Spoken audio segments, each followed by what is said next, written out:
कोई माई का लाल हमारा पेपर लीक करके देख लेना, यहाँ पर उनको व्यवस्था कर देंगे हम लोग। यहाँ पे जो लीक करता है उसका इनकाउंटर कर दिया जाए, यहाँ पे खत्म कहानी, मार के उड़ा दीजिए, यहाँ पे बुलडोजर चढ़ा दीजिए। यहाँ पे जो पेपर लीक करता है उसका नार्को टेस्ट कराइए, उसका पोलियोग्राफिक टेस्ट कराइए। अगर आपको 10 लोगों पे शक है तो उनका भी कराइए। अगर आपको लगता है कि हमारे आप पे इन पे किसी पे शक है, हम लोग का नार्को टेस्ट पोलियोग्राफिक टेस्ट कराइए। अगर उसमें पता चलता है पेपर लीक करते हैं, वहीं उड़ा दीजिए उसको, सीधा इनकाउंटर।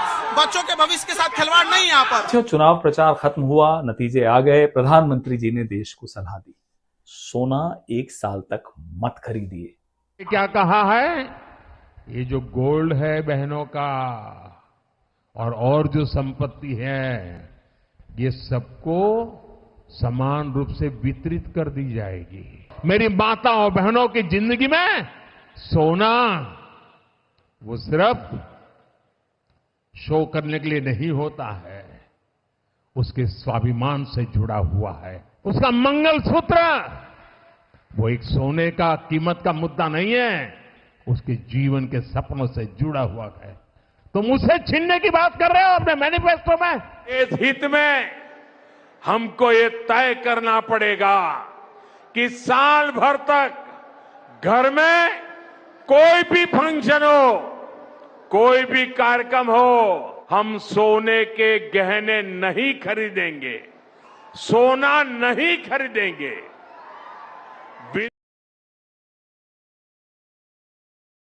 2 साल तक इतनी तैयारी करने के बाद और पेपर 23 लाख इतना बड़ा नंबर है और हर जगह सेंटर आते हैं। और हॉकी और खत्तर में भैया गजब कनेक्शन होता है। 30 लाख स्टूडेंट से बात करना चाहता हूं जिनको नीट पेपर लीक से नुकसान हुआ। सड़क से संसद तक हम आपके साथ खड़े हैं। दोस्तों, इस वक्त पूरे भारत के अंदर में भूचाल जैसा मामला हो चुका है।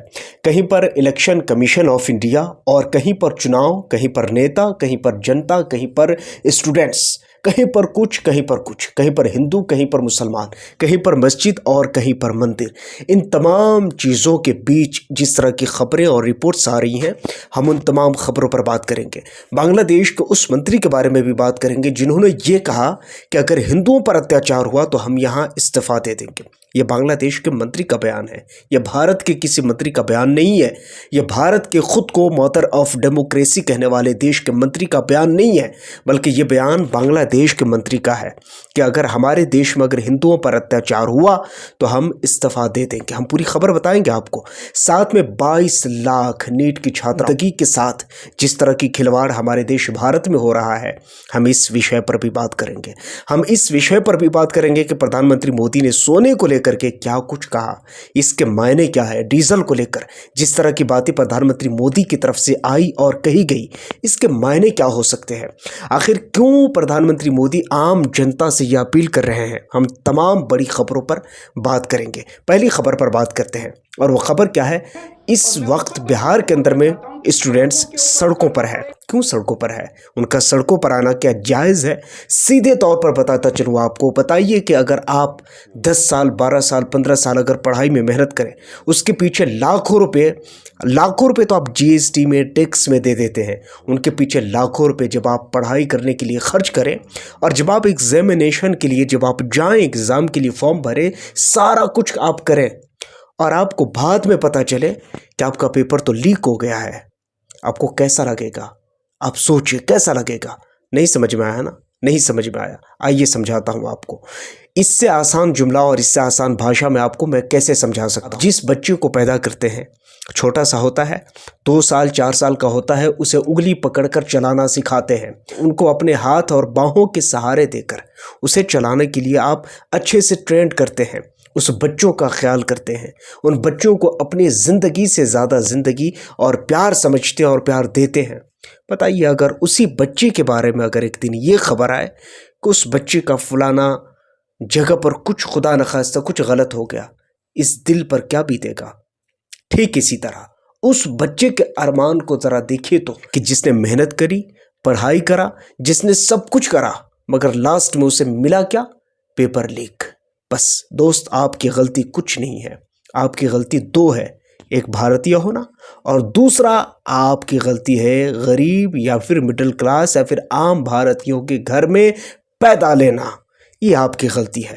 आपकी गलती ये नहीं है कि आप पढ़ाई नहीं करें, आप ये नहीं करें, आप वो नहीं करें। आपकी गलती सिर्फ इतनी है, अगर आप किसी नेता के बच्चे होते तो आपको एग्जामिनेशन की कोई ज़रूरत नहीं होती। आप अगर किसी नेता और मंत्री के बच्चे होते तो आपको कोई इलेक्शन की ज़रूरत नहीं पड़ती, आपको मंत्री पद वैसे ही दे दिया जाता।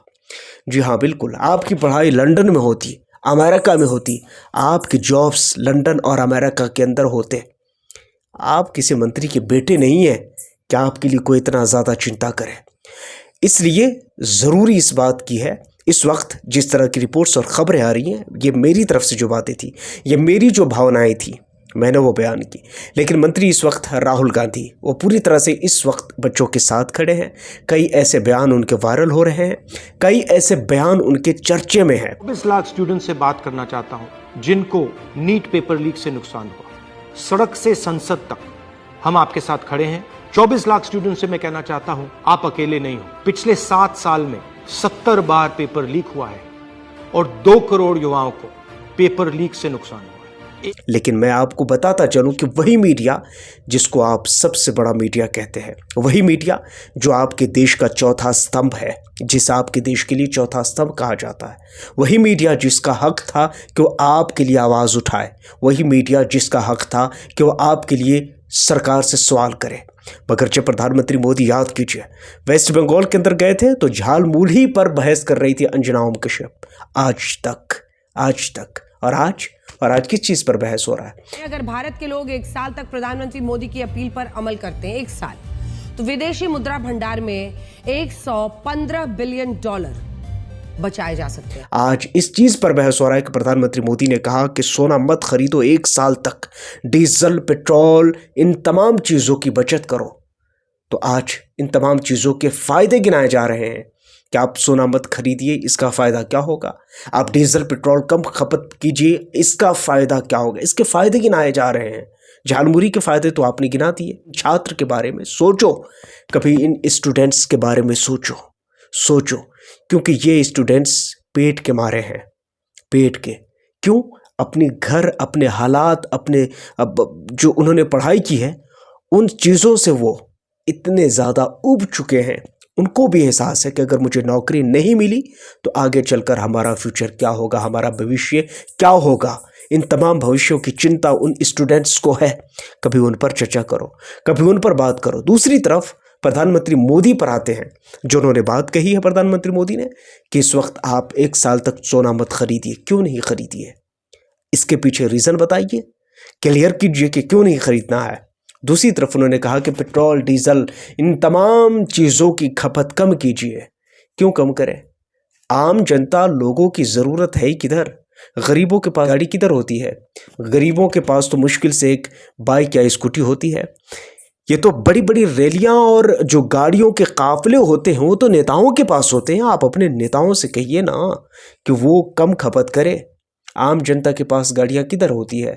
आम जनता तो इस देश में सिर्फ 2 वक्त की रोटी के लिए संघर्ष कर रहा है। मेरे जुमले को हल्के में मत लीजिए, मैं अपनी तरफ से ये बात नहीं कह रहा हूँ। खुद रिपोर्ट्स है, आपके सरकार के रिपोर्ट्स है, उन रिपोर्ट्स के द्वारा ये बताए गए हैं कि 80 करोड़ लोगों को राशन दिए जा रहे हैं। आप हिंदू मुसलमान में उलझे हो, आप मस्जिद, आप देखिए ना, मैं आपको बता रहा हूँ। इस वक्त मैंने बात की है बांग्लादेश के बारे में। बांग्लादेश के मंत्री ने जो बात की, हम उस पर आएंगे, लेकिन इस वक्त सोचिए, शुवेंदु अधिकारी वेस्ट बंगाल के नेता बनते ही फौरन उन्होंने जो बयान दिया है वो मुसलमानों से ही रिलेटेड है, नमाज पढ़ने से रिलेटेड है, रोड पर नमाज पढ़ने से रिलेटेड है। कौन पढ़ता है रोड पर नमाज? अगर सैकड़ों जगहों पर अगर एक बार अगर हो गया, आप उस पर कानून ला रहे हो, मगर यहाँ सैकड़ों बार पेपर लीक हो रहे हैं, इस पर क्या कोई कानून नहीं है आपके पास? हजारों बार यहाँ रेप होते हैं, इस पर कोई कानून नहीं है आपके पास? हजारों लोगों की जानें बेकसूर चली जाती हैं, इस पर कोई कानून नहीं है आपके पास? और क्या आप नमाज की बात करते हो? यहाँ तो हिंदू और मुसलमान दोनों ऐसे हैं कि 10-10 दिनों तक के रोड को ब्लॉक करके और अपनी धार्मिक जो उनका त्यौहार होता है वो मनाते हैं। आप नमाज की बात करते हो, आप त्यौहार की बात करते हो, ये कौन सा इंसाफ है? आपको सीखना चाहिए। छोटे देशों से, आपके पड़ोस में रहने वाले, मैं उनसे मेरा कोई शिकवा, आपके नेताओं से मुझे कोई शिकवा गिला नहीं है। मुझे शिकवा गिला आपसे है कि आज जिन माता पिता के बच्चे सड़कों पर है, कभी उन माता पिता से पूछो जाकर कि उनके दिल पर क्या बीत रहा है कि उन्होंने इतने सारे पैसे खर्च किए कि मेरा बच्चा आगे चलकर उनका भविष्य उज्जवल होगा। मगर क्या उज्जवल होगा, उनकी ज़िंदगी में अंधेरा छा गया जब उन्होंने ये सुना होगा कि पेपर लीक हो गया है। खैर, इस वक्त इस चीज़ पर भी फुल पॉलिटिक्स हो रहा है और आपकी मीडिया आपकी सुनने को तैयार नहीं है। आपकी मीडिया सिर्फ इसे टेक्स्ट मैसेज पे लिख सकते हैं, बाकी और कुछ नहीं कर सकते हैं। आगे की कुछ और खबरें हैं जिस पर हम बात करेंगे। यह काजी शाह मुफज्जल हुसैन, इन्होंने ये बात कही है। उन्होंने कहा है कि हिंदुओं पर हमला हुआ तो इस्तीफा दे दूंगा। बांग्लादेश के मंत्री का बड़ा ऐलान, कहा मुस्लिमों की सुरक्षा करे भारत। की बात नवभारत टाइम्स ने लिखी है। मेरा सवाल छोटा सा ये है, और सवाल ये है कि इस वक्त हिंदू और मुसलमान के बीच में जितनी नफरत करवाने की कोशिश की गई है, शायद अगर इन बच्चों की ज़िंदगी और फ्यूचर पर अगर जो कुछ भी हुआ होता तो मुझे लगता है कि आज इनके पेपर लीक नहीं हो। हर तरफ अगर आप देखेंगे तो भारत के लोगों की हाल कहीं ना कहीं ये बताता है कि भारत के लोगों के साथ अन्याय तो हो रहा है, मगर बोले तो बोले कौन? आखिर उस बिल्ली के गले में घंटी कौन बांधे? सवाल करने वालों को यहाँ उल्टा गालियाँ दी जाती है। सवाल पूछने वालों को लोग बुरा और भला बोलते हैं। लोग सरकार से सवाल करने वाले को एंटी नेशनल तक कह देते हैं। बताइए कि जिस देश में सरकार से सवाल पूछने वालों पर एंटी नेशनल का धब्बा लग जाए, ऐसे देश में अगर मीडिया चैनल पर अगर झालमुड़ी पर बहस हो, जबकि उसी देश की जनता सड़कों पर हो, उसी देश की जनता गैस के लिए लाइन में लगे हों, उसी देश के स्टूडेंट्स अगर रोड पर मार खा रहे हों, तो उसमें आपको ज़्यादा ताज्जुब करने की ज़रूरत नहीं है। ज़्यादा उसमें आपको मुझे लगता है कि अचंभा होने की ज़रूरत नहीं है, क्योंकि इस देश की जनता का दोष है, इस देश के नेताओं का नहीं। आपने अपने लिए राजा चुना है, आपने अपने लिए हमदर्द नहीं चुना है। आपने अगर हमदर्द चुना होता तो आपकी दर्द पर मरहम ज़रूर कोई लगा देता, मगर आपने राजा चुना है और राजा की शान ये होती है कि राजा राजा होता है। इसलिए जो कुछ भी हो रहा है, मेरी पूरी संवेदनाएं भारत के लोगों के साथ और भारत के अपने भाई और बहनों के साथ है। जितने हमारे दोस्त स्टूडेंट्स और जितने हमारे किसान भाई मजदूर जितने रोड पर निकले हैं, सड़कों पर निकले हैं, वो अपने हक के लिए लड़ रहे हैं। मेरी छोटी सी मांग है कि सरकार इस देश की जनता से बनी है, इसलिए अगर इसी देश की जनता को अगर इस हाल तक अगर लाकर खड़ा कर दिया गया तो मुझे लगता है इससे बड़ी दुर्भाग्यपूर्ण बात और कुछ नहीं हो सकती है। आप इन तमाम तर खबरों और रिपोर्ट्स के बारे में क्या सोचते और समझते हैं, नीचे कमेंट सेक्शन में ज़रूर बताइएगा। पहली बार आए हैं, सब्सक्राइब ज़रूर कर लीजिए, बेल आइकन को प्रेस कर लीजिए। अपना बहुत सारा ख्याल रखिए। मिलता हूँ किसी और वीडियो एंड टॉपिक के साथ। जब तक के लिए थैंक यू फॉर वॉचिंग।